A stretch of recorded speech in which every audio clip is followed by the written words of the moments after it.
Hello, friends, and thank you for joining me on the Finding Elevation podcast. I'm your host, Lisa Thompson. I am a mountaineer. I've coached hundreds of aspiring mountain athletes to reach their goals. I also am the author of the book, Finding Elevation, Fear and Courage on the World's Most Dangerous Mountain. And I am super passionate about learning and growing through adventurous pursuits. That's why this podcast is dedicated to encouraging, uplifting, inspiring, and educating people like yourself who aspire to elevate their lives through the outdoors. So let's get into it. Hi, everybody. Today we are talking about a very fascinating subject to me, and that is mindfulness, and specifically its impact on performance as it relates to what we all love doing, performing and achieving and adventuring in the mountains. I first became curious about this connection between mindset and performance a lot of years ago on Mount Rainier. I remember I was out for just like a training hike up to 10,000 feet. And as I was starting out, there was a team from a commercial guide company starting out at the same time. And this is very low on the mountain, like 30 minutes out of the parking lot. And I was sort of pacing this team and, checking out how they're doing and what they're up to. And I remember seeing this guy on the team who looked absolutely physically strong enough to climb Mount Rainier, to carry a 40-pound backpack, to do all the things you need to do to summit and safely return from the top of that mountain. And he chose to turn around. And I remember sort of, listening to the conversation a little bit, and he was saying he just didn't feel like he had it today. And I thought, man, I don't know this guy or his story, but it looked like it was just 100% mental, that he didn't think he was capable of summiting that peak, because outwardly he appeared to be 100% capable of doing it. So that was many years ago. And as a coach, I have seen many technically great climbers not achieve what they could simply because they didn't get their mental game right.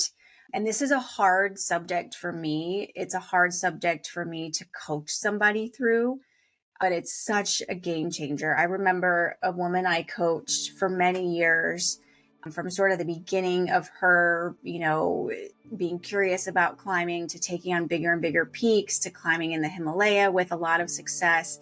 And then eventually she decided to climb Mount Everest. And she, I had coached her for years. I knew what she was capable of. We had talked about mindset and about being ready mentally for the different challenges that most people are presented with on Everest. And she self-selected to turn around at Camp 3. And upon reflection, realized that she absolutely had what it took. She went back the next year and did summit. She absolutely had what it took that first year. She just didn't believe that she did. And, there's a lot of reasons why that happens, and we'll talk about some of them. But what I want to focus on for this episode, and probably many more, because I think this is a really vast subject, is how mindset can either help or hurt us in the mountains. And I would say even in life. This isn't specific to mountaineering or to climbing or adventuring, but it's such a differentiator. And so I am increasing my focus on it with the athletes that I mentor. And for me, the most impactful way to elevate mindset is through meditation. So I know you're rolling your eyes, and I'm right there with you, because I used to hate it when someone who seemed to me to be very have it all together and very calm and aware. And I would often say to people that I met who are like that, how do you keep it all together even when things get stressful? These are people who seem to just seamlessly transition from, one problem to the next. And it all seemed to just flow very effortlessly.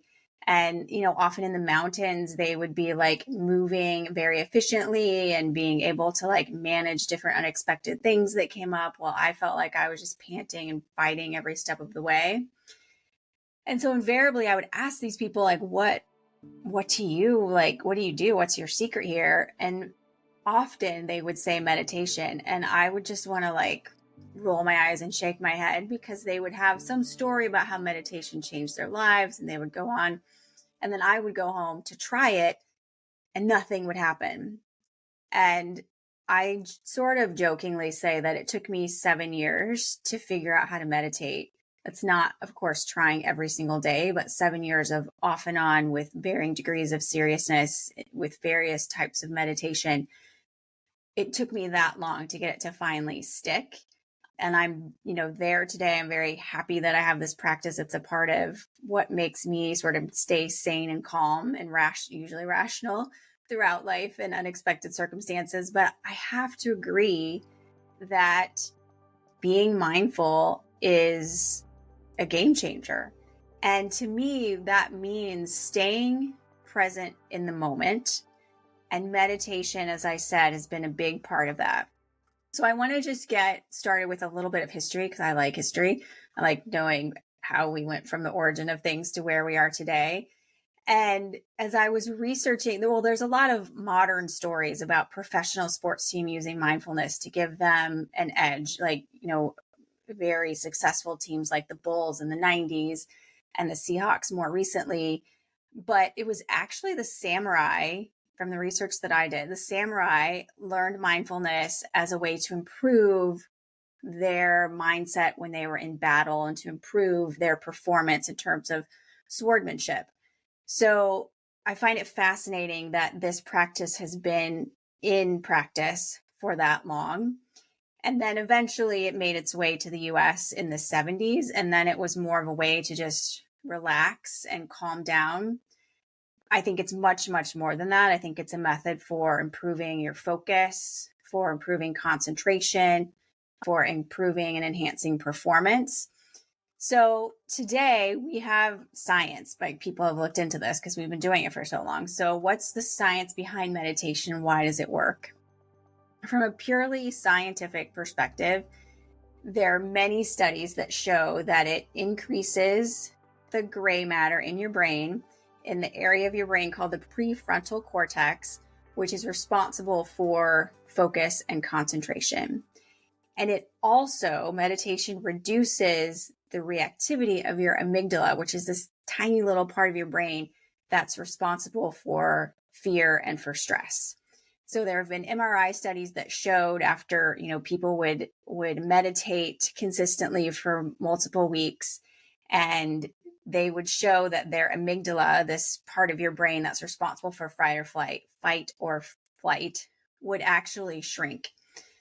So just like pause there for a second. If this really simple activity can actually cause this part of your brain that controls fear to shrink, then what tends to happen to your confidence if you're less fearful, right? Your confidence then would expand. So I think it's fascinating also that there's these physiological changes that have been demonstrated by doing something as simple, and I sort of say simple in air quotes, simple, meaning you don't need a lot of technique or tools or gear to do it, can have such a big physiological change on us as humans, and it affects our lives in so many ways. There's also studies that show that just deep breathing, obviously it increases the oxygen supply that your brain receives. And it also, I think we all know this by like, if I get really stressed, I just sort of reflexively take a deep breath and exhale. And that triggers your parasympathetic nervous system, which is the part of your nervous system that's responsible for keeping you calm. And in particular, I've read that it's that exhalation piece, making sure that that is longer than your inhalation, that allows you to sort of calm down in those stressful situations. And we'll talk about breath because I think that's probably the number one way to sort of get yourself calm in stressful situations, especially in the mountains. So by practicing meditation consistently, you effectively cultivate this very balanced and healthy nervous system, which then is useful when anxiety increases or tension or stress starts to bubble up. I also read one Harvard study, and I'll link link these things in the show notes that said that you use less oxygen when you're being mindful. So I thought that had an interesting adaptation to us if we're at elevation. And then finally, I read a Purdue study that looked at, and this is very relative to us as climbers and mountaineers, that examined athletes that performed in risky conditions like climbing, and showed that their success, this is a Purdue study, showed that their success was due to having a very strong mental fitness and mental game. So again, we'll link those studies. Definitely check them out, especially if you're a little skeptical and, this seems like a bunch of woo-woo-y BS. But to me, mindfulness is just another tool that we can use as climbers to improve our mental fitness. And it helps us to manage our response to fear and emotions and different circumstances that arise when we're climbing, even when we're not climbing. And then you have this tool available to you when you really need it, when it counts. So let's talk about this a little bit within the context of adventuring in the mountains. So we've all been there, I think, and I don't necessarily mean that you're on a route that is a little above your grade and you start thinking that you might fall. And so then your hands get sweaty, and before you know it, your arms are starting to get pumped out and you eventually lose your grip and that last bit of gear looks very far away. I'm speaking from experience about this. But I'm also talking about, that's sort of an extreme acute situation, but I'm also talking about the situation that happens when and I hear about this from a lot of people that I coach, you're walking to base camp and you start to feel like you're slower than everyone else. And suddenly that backpack starts to feel a lot heavier than it did when you were training with that same amount of weight.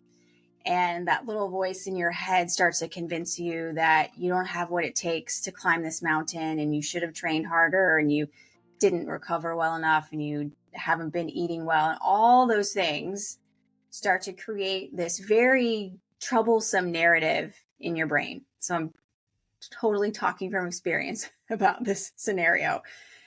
And it's that narrative that I want to focus on first, because you are in control of the conversations in your head. I think that's worth repeating. You're in control of what's going on in here, not your teammates, not your parents, not the guy in the gym who told you that you were crazy for climbing Rainier anyway. Still talking from experience. And mindfulness, if you practice it on a regular basis, can help you notice. It totally helps me notice when those initial thoughts start to turn from neutral or positive to being negative.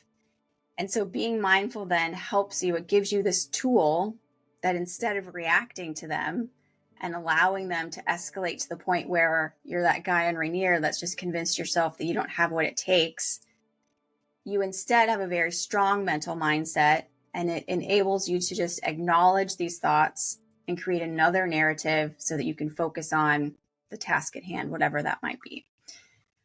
I think that we don't often realize when this is going on. So there are some things to look out for when you're starting to this narrative is starting to slip into something that's not super positive for you. And one is that you start to lose focus. If you're, rock climbing, for example, you may make mistakes that you wouldn't on a route that you normally wouldn't make mistakes on. I will often get sort of judgy, compare to other people and look for faults in other people. And that's obviously just a reflection of how I'm feeling in that moment about myself. Breathing will also become more shallow and faster. There are other physiological signs of you may get a stomach ache or your shoulders start to get tense.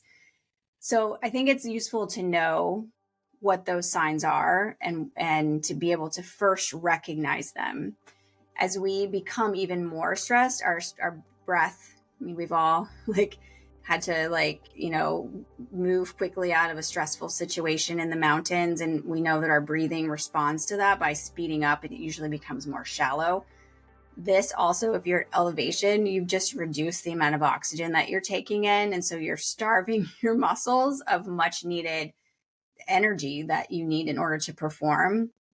So this means that we run out, that our endurance is going to decrease, and we're going to be more prone to making mistakes. So even from a very tactical perspective, even if the mindfulness isn't your jam, just being able to control your breathing makes a huge difference when you're in a stressful or risky situation. So what is mindfulness?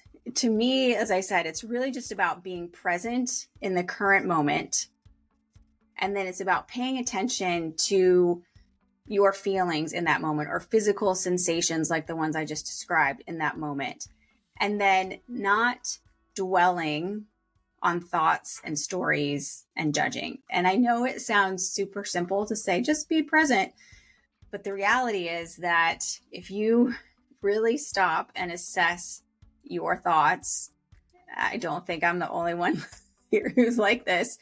We spend all day thinking, worrying, planning for problems before they even become real. All of that chatter is going on in our brains all the time. And I call that sort of collective, unhelpful noise just stories. A couple of years ago, I decided that I would spend a week in silent meditation at a retreat center. And I had never done anything like that before. And I honestly thought it might be the hardest thing I'd ever done. But one of the things that I realized very early on was, because you're not speaking to anybody. All you have are what's going on in your own brain. And this particular retreat center didn't even allow you to journal or to write or to listen to music. You didn't have our phones. So it just occurred to me very quickly that what's going on in my brain 99% of the time is just a big made up story. And those stories are about, especially if I'm in the mountains, about how I'm performing, about what other people are doing, about what I think might happen in the future. And some of those stories are meant to keep us safe and within certain boundaries, but very often they're illogical and they're not at all helpful. And so being mindful helps you have another option for what's rattling around in your brain all day. And I think at first, it's about recognizing when something is a story and therefore not helpful. And instead of just judging that thought as positive or negative, or creating a narrative in your mind in response to that story or that thought, I have found that mindfulness provides you with this mental discipline to notice those thoughts or those stories, to just let them go, and to stay focused on what you're doing in the moment. And that's especially important if you're doing something risky in the mountains. I think mindfulness just helps us get past that mental chatter and self-doubt and get in touch with who you are at your core, and trust that you have what it takes to be successful, that the situation is going to work out the best way that it possibly can. So I get it if this sounds like a bunch of aspirational woo-woo-y BS. I totally feel you. And I was definitely a skeptic at the start. And for me, it was very aspirational. And it really did take me 7 years of trying to meditate for a week or so, and then just giving up, and then meeting someone else who said it really made an improvement in their lives. And then I would try to give it a go again, and it wouldn't ever stick. And we'll talk about some ways to make it to integrate it into your day to day. But it really has given me a huge improvement in my ability to handle stress, and not just when it comes to climbing, but really in all aspects of my life. So being able to notice these sensations in your mind and your body, and then having tools to deal with them, those tools provided to you by mindfulness, means that you're in a much better position to deal with stressful or unexpected situations when they arise. So I think there are very clear benefits for how meditation improves general well-being and makes us more resilient and adaptable. And that to me just carries through to performance. So aside from improving your focus and decreasing performance anxiety, consistently practicing meditation will also help you detach from those negative thoughts and help you focus instead on the task at hand or achieving your goals. So some of the benefits when I sort of sat down, because I've been consistently meditating, for me, it really started to like become a practice during COVID. It's helped me to cope with pain or injuries because I can just see them as part of the process and not something that's meant to derail me or cause me to fail. It absolutely has helped me deal better with fear by assessing it, like honestly assessing it and then calming myself in that situation. I really think I sleep better. I think I'm more focused, overall less stressed. Like I don't want to sound like I get this right every day because I absolutely do not. And there's days when I just don't have the time to meditate, but when I do, I notice that all these things in my life are elevated. There's also really interesting one additional study I just thought of. So there was I think this was run by the National Institutes of Health in the US, and they ran this study for like a month and asked people to, there were two groups, one that meditated, one that thought they were on a waiting list to meditate, and found that in terms of performance, their endurance was increased, their cognitive function was improved, and their level of mindfulness obviously went up. So I guess I can't say enough. I'll stop spouting off different stats now or different studies now. But the takeaway is that there really is good science to prove that it's beneficial. So hopefully I've convinced you to give it a try and to stick with it. I don't expect that it will take you 7 months or 7 years rather. But if you're just getting started, I really recommend using an app. There's several good ones and I'll link them in the notes. My favorite one is called Insight Timer because there's actually categories there related to performance.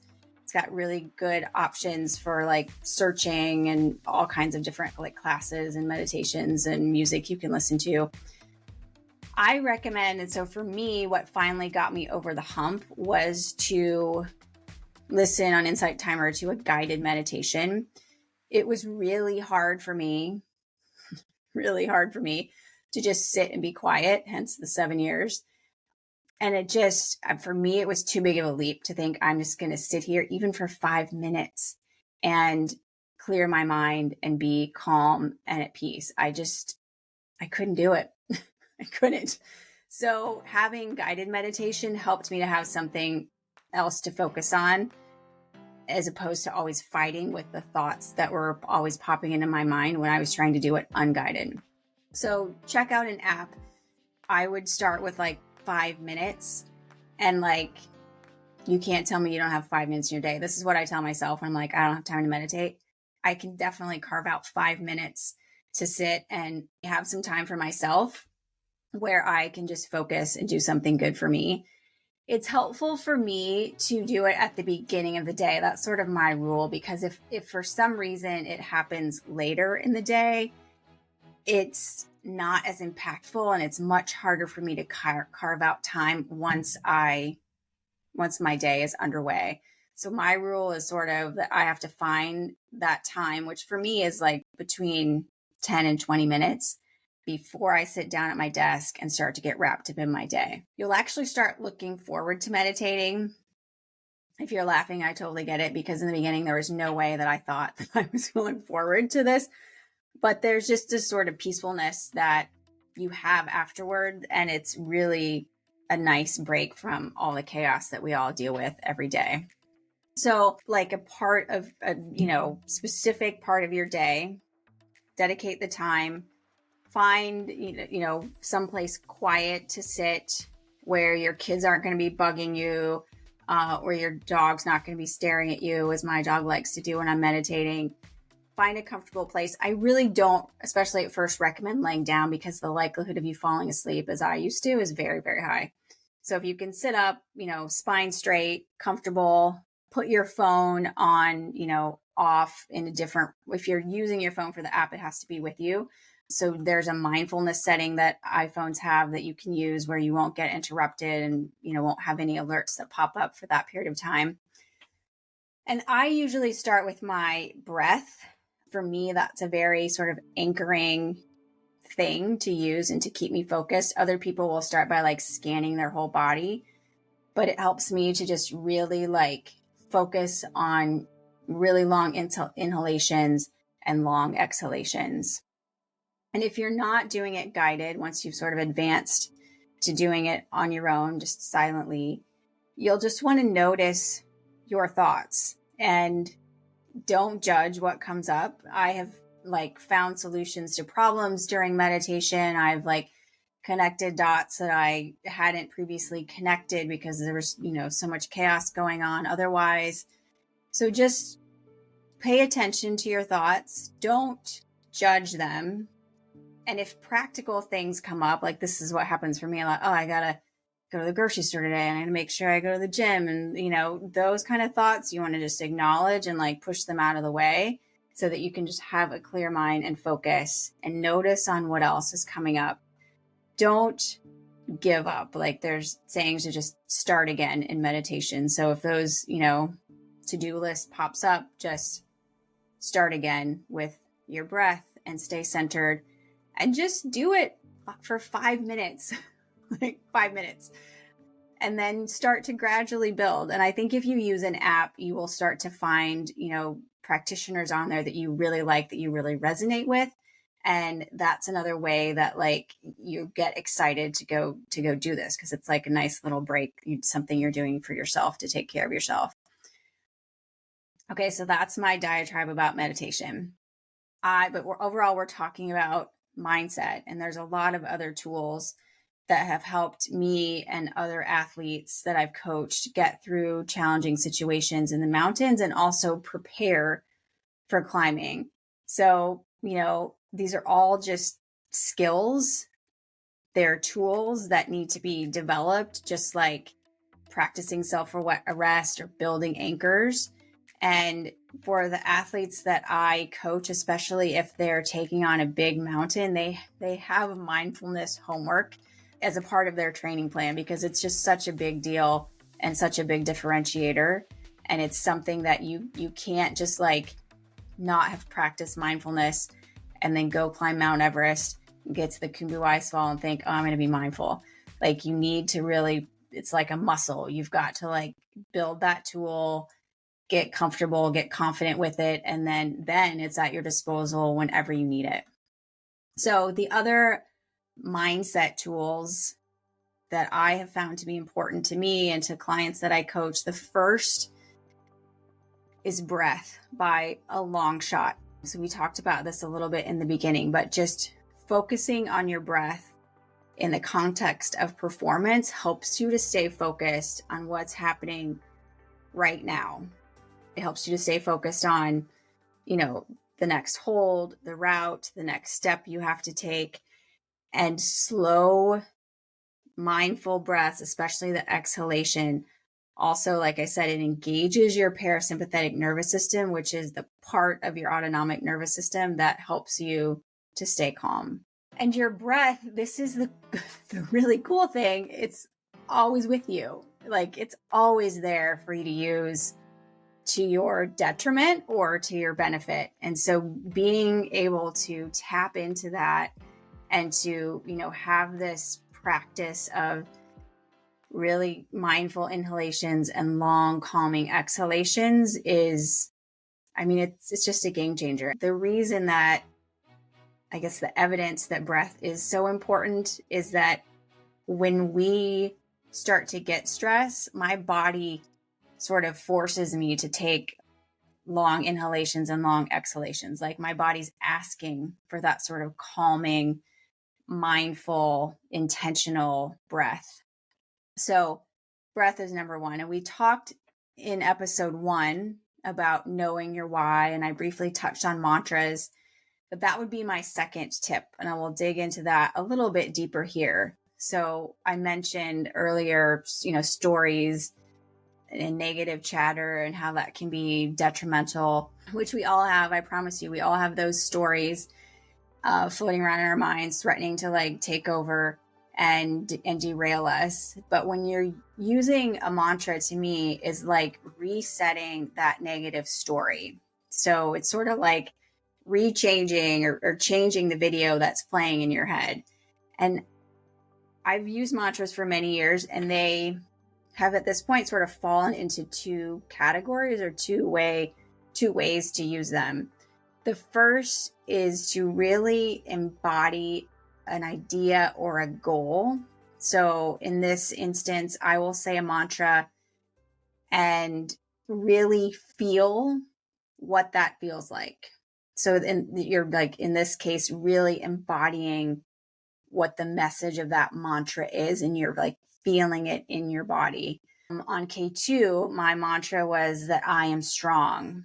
And when I really needed it, I would say those words sometimes out loud and feel what to me strong feels like, feel that all over in my body. And I would do that over and over and over and over again until the voice in my head that was saying something different just, you can only have one thought in your brain at a time. So that negative chatter, those negative stories just did not have a place to exist. And as I'm doing this, I'm also, I'm saying I am strong while I'm performing the difficult thing. I am also in real time creating evidence to back up my mantra of me being strong, because I'm continuing to climb and move through different obstacles and make difficult decisions. So that's the first use of a mantra, is when I'm sort of just really feeling it everywhere in my body. And the other way that I've used mantras is to reset a negative story. So my negative story often is like, I'm slower than everybody else. And I know a lot of people can feel this way. And when I get that going in my brain, when I can get that going in my brain, it starts to really take over. And I start to believe that thought, even though it's not true. And there's evidence everywhere of that not being the case. So I will use a mantra to reset that story. And when I do it this way, I'm not necessarily feeling it as much, but I am just repeating it over and over and over until, again, that negative story doesn't have any space in my mind to exist. And this way, it just sort of resets or pushes that negativity out. Sometimes I will use mantras also, I will match them with my movement.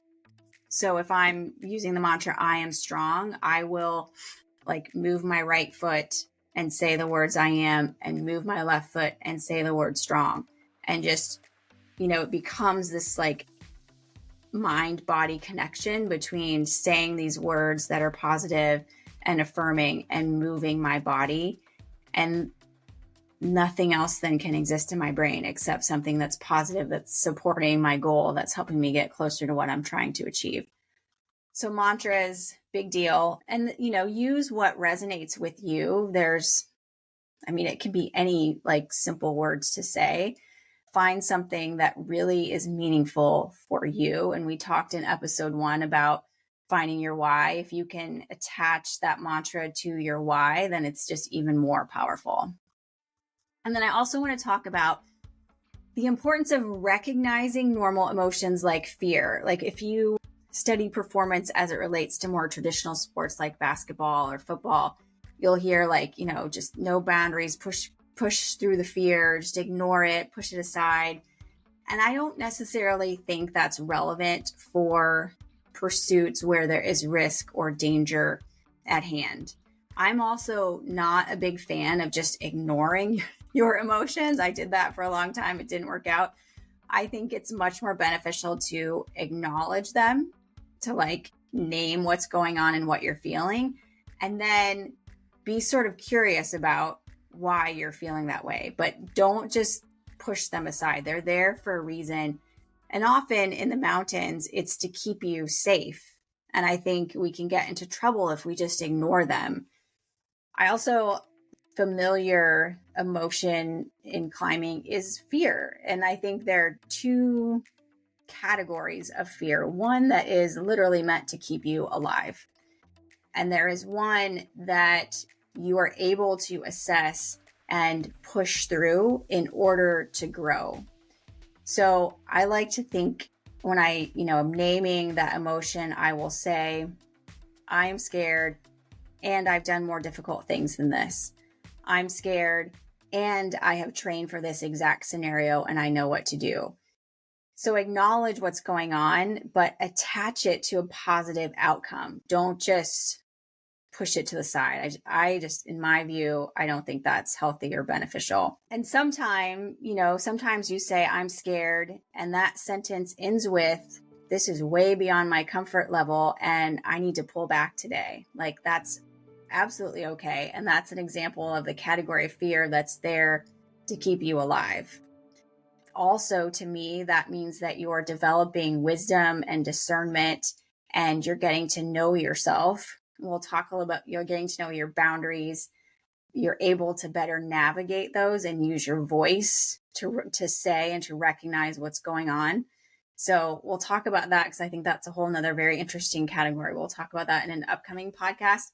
But being aware of your fear, sort of categorizing it and it's acknowledging it and then attaching it to a positive outcome, I think is another important tool in the mountains.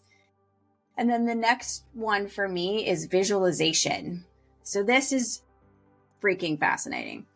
And this is a common study. I don't remember when it was done, so you've probably heard of it before, but the takeaway from this study, I know I said I wouldn't say any more studies, but one more. Our brains don't know the difference between what we think and what we actually experience, which is crazy. And that's why what we think is so ridiculously important. So the study I'll reference here is that there were participants.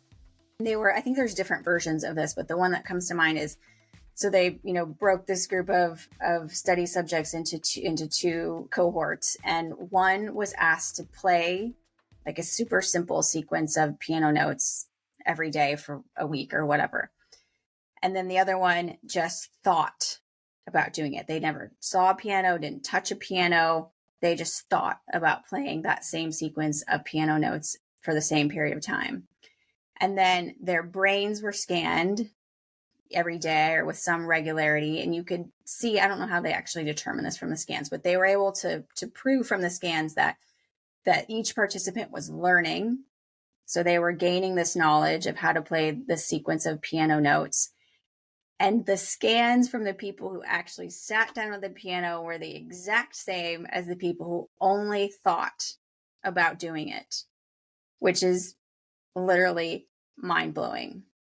So my big takeaway from that is that our minds, especially in Western cultures, are such a huge underdeveloped tool, and that your brain does not know the difference between what you're thinking and what you're actually doing. Your body does, but your brain does not.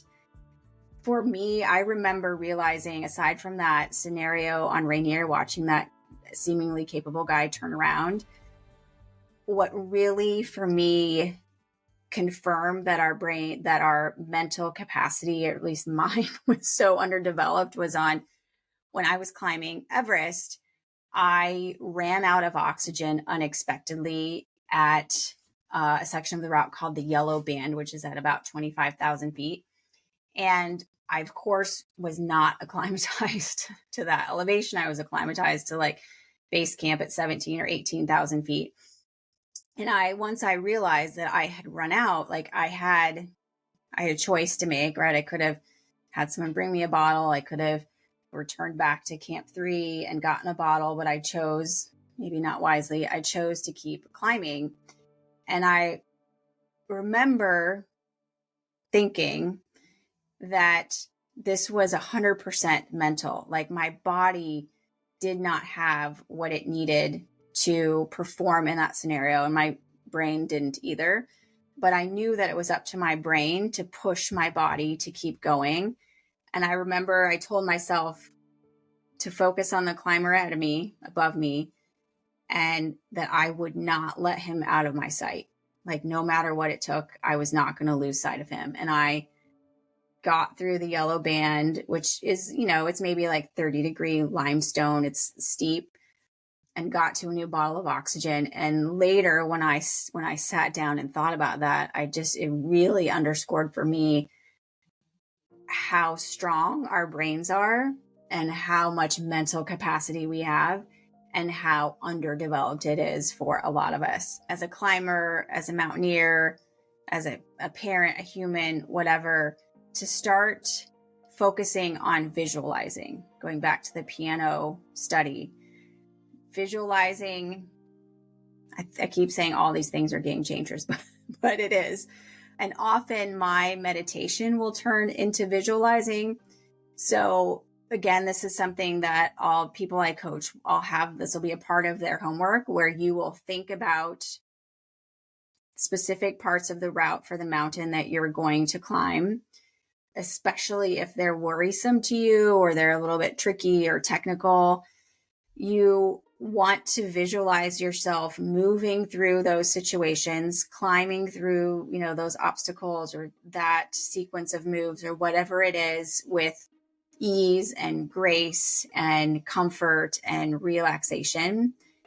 And you don't have to do this for like hours at a time. So often I'll have people just start with like 5 minutes a day, and you can do it when you're like chopping vegetables, or you could sit someplace, and quietly and close your eyes and just tap into that place. And when you're visualizing, to make it the most powerful, you really want to use all of your senses.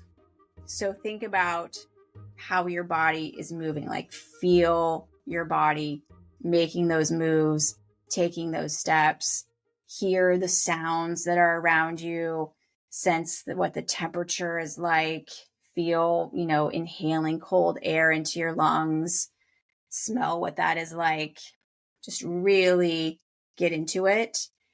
And if you do that over and over, ending each time with whatever success looks like for you, whatever that is, it will make a huge difference for you. So let's say that you're headed to Everest and you're concerned about crossing ladders in the ice fall. You've never done that before. First, I'd have you actually like practice that at home so you get the mechanics of what that's like. And watching videos can be a good way to do this if it's not practical for you to physically walk through the thing that you're worried about. But then every day I would have you visualize it, the whole thing, like walking up to the crevasse, clipping in, taking a deep breath, grabbing the safety ropes, pulling them to create tension, putting your first crampon on the rung of the ladder. Feel what that feels like. Know what that sounds like for the metal of your crampon to touch that rung. Really, really be there. And do this from a first person perspective, like you're actually doing it, not like you're watching yourself do it. And those visualizations, huge, just really make a big difference. Okay, the last technique that I want to talk about is intention. Maybe we should have talked about this first, but in my experience, and this goes back to my example with the guy turning around a Rainier, the biggest success differentiator amongst athletes that I've coached, myself included, if you assume that skill and resources are equal, the biggest differentiator is their desire and their intention to succeed. And intention, to me, it's a core belief that's inherent in everything that we do and say. And it becomes not a casual thing. Like every part of your body and brain believes that you will summit Everest. And the biggest sign to me of that intention really being locked in is language. Words are so important. And if you have intention to summit Everest, you don't say, if I summit Everest, you say, when I summit Everest. And this is true outside of the mountains too. When you combine that intention with the positive mind states that come from meditation and visualization and then being physically prepared and then having the right skill for whatever your next goal is, you are unstoppable. Like, and people, I see this in athletes that I coach when they get to this point where their demeanor changes. Their demeanor changes about the goal, about training, about preparation. They just are locked in on what their goal is, and everything about them and everything about what they do is aligned towards achieving that goal. There's no more like, should I work out today or not? Should I eat healthy today or not? Should I, skip sleep or not? There's just 100% locked in on what their goal is, and they've embodied that intention and they've embodied achieving it. So all of these things, I promise, will lead to big results. That said, I think you have to have the motivation and intention behind these small things, like meditating for 5 minutes a day. And when you do, you'll achieve success, whatever that looks like. I don't always like using the word success, but whatever that looks like for you. So I'll close by saying, we talked about a lot of things: meditation, visualization, attention, breath. All that to me sort of wraps into this idea of mindfulness. And it's just like mastering any other skill. You have to be committed and focused. You have to set aside the time and the energy to do it with regularity. And maybe that means every day.